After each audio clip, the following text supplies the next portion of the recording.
Still Life with Woodpecker. 9. Sandwiches were invented by the Earl of Sandwich. Popcorn was invented by the Earl of Popcorn.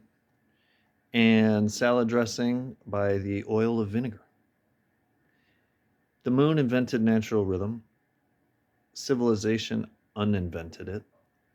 Princess Lee Cherie would have liked to reinvent it, but at that point, she hadn't a clue.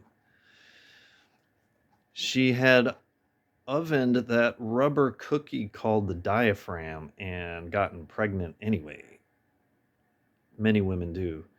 She had played hostess to that squiggly metallic house guest who goes by his initials IUD and suffered cramps and infections. Many women do.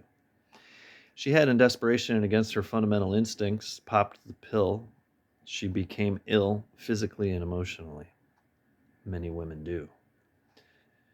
She had experimented with the jellies and jams, creams and goops, sprays and suppositories, powders and foams, gels and gunks, only to discover her romantic personality.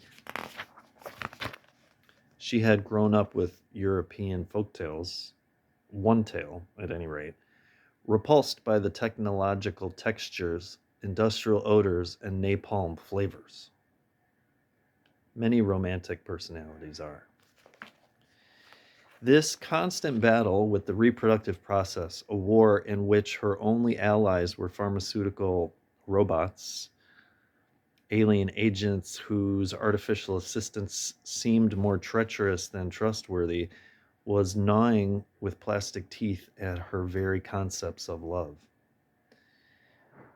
Was it entirely paranoid to suspect that all those stoppers, thingamajigs, and substances devised to prevent conception were intended not to liberate womankind from the biological and social penalties imposed on her natural passions, but rather, at the insidious design of capitalistic Puritans, were supposed to technologize sex, to dilute its dark juices, to contain its wilder fires, to censor its sweet nastiness, to scrub it clean, clean as a laboratory autoclave, clean as a hospital bed, to order it uniform, to render it safe, to eliminate the risk of uncontrollable feelings, illogical commitments, and deep involvements, substituting for those risks the less mysterious, tamer risks of infection, hemorrhage, cancer, and hormone imbalance. Yes, to make sexual love so secure and sane and sanitary, so slick and frolicsome, so casual that it is not a manifestation of love at all, but a near anonymous, near autonomous, hedonistic scratching of a bunny itch, an itch far removed from any direct relation to the feverish enigma of life and death, and a scratching programmed so that it would in no way interfere with the real purpose of human beings in a capitalistic and puritanical society, which is to produce goods and consume them?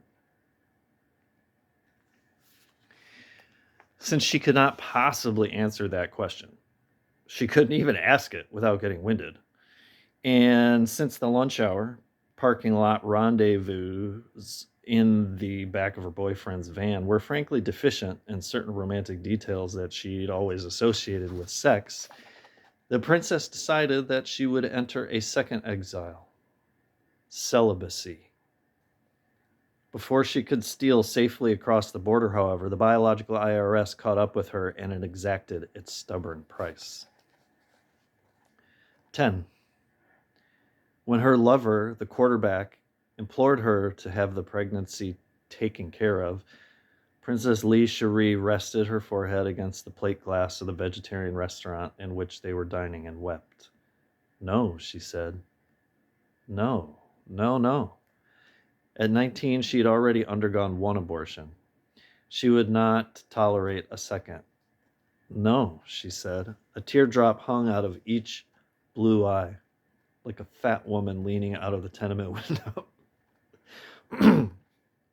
They bobbed, balanced, and bobbed again, as if dreading the uncertain journey down her cheeks. Wavering there, her tear drops reflected for a moment the sheen of the soybean curd upon her plate. No more vacuum cleaners, no more steel. They can scrape my heart, they can scrape my brain before they'll scrape my uterus again. It's been over a year since my last D and C, and I feel raw in there. It feels bitter when it should feel sweet. It feels ragged when it should feel smooth. It feels deep purple when it should feel pink. Death has thrown a stag party in the most sacred room of my body. From now on, that space belongs to life. Anytime that technology subverts a benevolent natural process, the sensitive smells sulfur.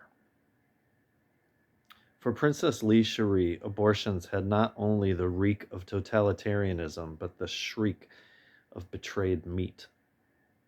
If another D and C was an intolerable idea, however, the prospect of inopportune maternity was equally distressing, and not just for the usual reasons. Furstenberg, Barcelona, was an ancient